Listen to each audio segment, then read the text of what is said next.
நமஸ்காரம்.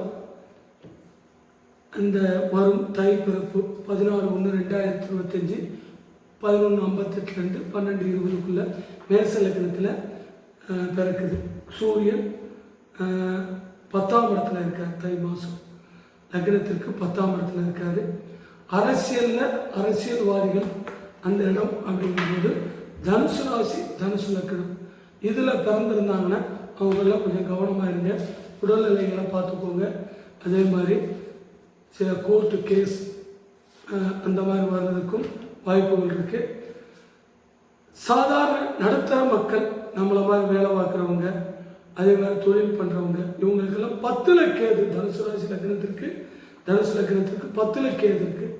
இது உத்திராட நட்சத்திரம் 1, பூராடம் 3, 2 முழு நட்சத்திரங்கள் இருக்குது. பூராடம் முக்காலம், பூசத்தின் இடையிரண்டும், சீரான முத்திரையில், செல்லறையில், சித்திரையில், உத்திரத்தின் காலம் உயிரிழப்பர் புத்திரணி என்று எடுத்த பொழுது பெற்ற தாய் அல்லது தந்தையர்னு அகத்தியர் சொல்லியிருக்காரு. சரிங்களா? நம்ம ஒன்றும் பெரிய அறிவாளி கிடையாது. நம்ம முன்னோர்கள், ரிஷிகள், முனிவர்கள், அகத்தியர் நம்ம அந்த தொழிலுக்கே அதிபதி. ஜோதிட தொழிலுக்கும் நம்ம உலகம் சேமமாக இருக்கிறதுக்கும் இன்னைக்கு வரை மூல காரணமாக இருக்கிறது அகத்தியர். லோக மாதாவோட இன்னைக்கும் தென்மேற்கில் பாபநாசத்தில் மலை உச்சியில் அவரால் உருவாக்கப்பட்டது தான் தாமிர பரணி. சரிங்களா? அப்போ இந்த தாமிர பரணி அப்படிங்கிறது வற்றாத ஜீவனி. அப்போ இந்த தனுசு ராசிக்காரங்களுக்கு இந்த வருஷம் மிகவும் சிறப்பான வருஷம். ஏன்னா உங்களுக்கு குரு 6லேருந்து 7ஆம் இடத்துக்கு போக போகிறாரு. இதுவரையும் நோய் நொடியில் கஷ்டப்பட்டவங்களுக்கு அதிலிருந்து நிவர்த்தி கிடைக்கும். பொதுவாக இந்த ராசியில் பிறக்கிறவங்களுக்கு கொஞ்சம் வாதம் ஜாஸ்தியாக இருக்கும். அதேமாரி அசிடிட்டி, அல்சர், மலச்சிக்கல் இருக்கும் போன வருஷத்துலேருந்து. இவங்கெல்லாம் கொஞ்சம் காரத்தை குறைச்சிக்கிட்டு நல்ல சாப்பாடு எடுத்துக்கோங்க. அடுத்து 7ஆம் இடத்துக்கு போகும்போது திருமணமாகாதவர்களுக்கு இந்த வருடம் நல்ல அமைப்பான பெண்ணாக இருந்தால் நல்ல பசங்களும், நல்ல தொழில் உத்தியோகத்தில் இருக்கிறவங்களும், அதே மாதிரி ஆணாக இருந்தால் நல்ல மனைவியும் கண்டிப்பாக அமைவாங்க. ஏன்னா இந்த வருஷத்தில் தை மாதம் இவங்களுக்கு லக்னத்துக்கு 9 தனுசு ராசி, அதே மாதிரி தனுசு லக்னம், அதே மாதிரி லக்னத்திலே சுபக்கிரகம் இருக்கு. அப்போ இந்த சுபக்கிரகம் இருக்கும்போது நீங்கள் என்ன காரியங்கள் செஞ்சாலும் யோசித்து நிதானமாக முடிவெடுத்தீங்கன்னா 100% அது சக்ஸஸ். அதே மாதிரி பிறக்கிற குழந்தைகள் இந்த பூராடம் மூலத்தில் பிறந்து உத்திராடத்தில் பிறந்திருந்தாங்கன்னா அவங்க சில 100% சிசேரியன் இல்லை தொப்புள் கொடி சுற்றி பிறந்திருப்பாங்க. இல்லைன்னா அவங்களுக்கு சில சளி பிடிக்கிறது, நீர் சத்து கம்மியாகி பிறந்திருப்பாங்க. அப்போ இந்த மாதிரி நல்லா பிறக்கிற குழந்தைகள் இருக்கு. ஏன்னா குரு லக்னத்தை பார்த்தாலும் சரி, சுபகிரகங்கள் லக்னத்தை பார்க்கும்போது பிறக்கிற குழந்தைகள் சுகப்பிரசமாகவும் நல்ல நிலையிலையும் பிறப்பாங்க. என்ன பிறந்தாலும் இந்த நட்சத்திரத்தில் பிறந்துட்டா இதில் அந்த ஃபேமிலியில் முன்னோர்கள் கொஞ்சம் இருதார யோகம் அந்த மாதிரியெல்லாம் இருக்கும். அது கரெக்டாக நம்ம ஜாதகத்தில் தான் தெரியும் எந்தெந்த கிரகத்தை சேர்ந்திருக்கு, எப்படி அவங்க 2 கல்யாணம் முடிச்சாங்க, அதில் யார் துர்மரணம், யார் நல்ல மரணம், இதெல்லாம் தெரிஞ்சுக்கிட்டு அதுக்கு உண்டான பலன்கள் நம்ம சொல்லணும். பொது பலன்கள் சொல்லக்கூடாது. இருந்தாலும் இந்த மாதிரி அமைப்பு உள்ளவங்க பிறந்த குழந்தைகளை நீங்கள் பக்கத்தில் திருச்செந்தூரில் பக்கத்தில் இருந்தீங்கன்னா திருச்செந்தூரில் தத்து கொடுத்து வாங்கிடுங்க. சிவகாசியில் இருந்தீங்கன்னா சிவகாசியில் முருகன் கோயிலில் தத்து கொடுத்துவாங்க. திருத்தங்கள் இருந்தாலும் சிவகாசியில் பண்ணிக்கலாம். ஸ்ரீவிழுத்தூரில் இருந்தால் மடாபுரத்தில் முருகன் கோயில் தத்து கொடுத்து வாங்கலாம். அதே மாதிரி எந்த ஊரில் இருந்தாலும் முருகன் வள்ளிதேவன் இருந்தால் இல்லை சண்முகநாதர் இருந்தால் தத்து கொடுத்து வாங்கிடுங்க. தத்து கொடுக்குறதுங்கிறது வேறு ஒன்றும் இல்லை. தவிட்டு கற்பட்டிக்கு கொடுத்த குழந்தைன்னு அந்த காலத்தில் சொல்லுவாங்க. அப்போ இந்த மாதிரி நட்சத்திரங்களில் பிறக்கிற குழந்தைகளை நம்ம தத்து கொடுத்து வாங்கும்போது தாய் தப்புன்னு சுகமாக இருப்பாங்க, குழந்தைகள் நல்லா இருக்கும், அப்போ வளர்ச்சிகளும் நல்லா இருக்கும். அதே மாதிரி இந்த வருடம் தனுசு ராசிக்காரங்களுக்கு கண்டிப்பான முறையில் ஆண் பெண் இருவருக்கும் திருமண யோகம் கண்டிப்பாக கூடி வரும்.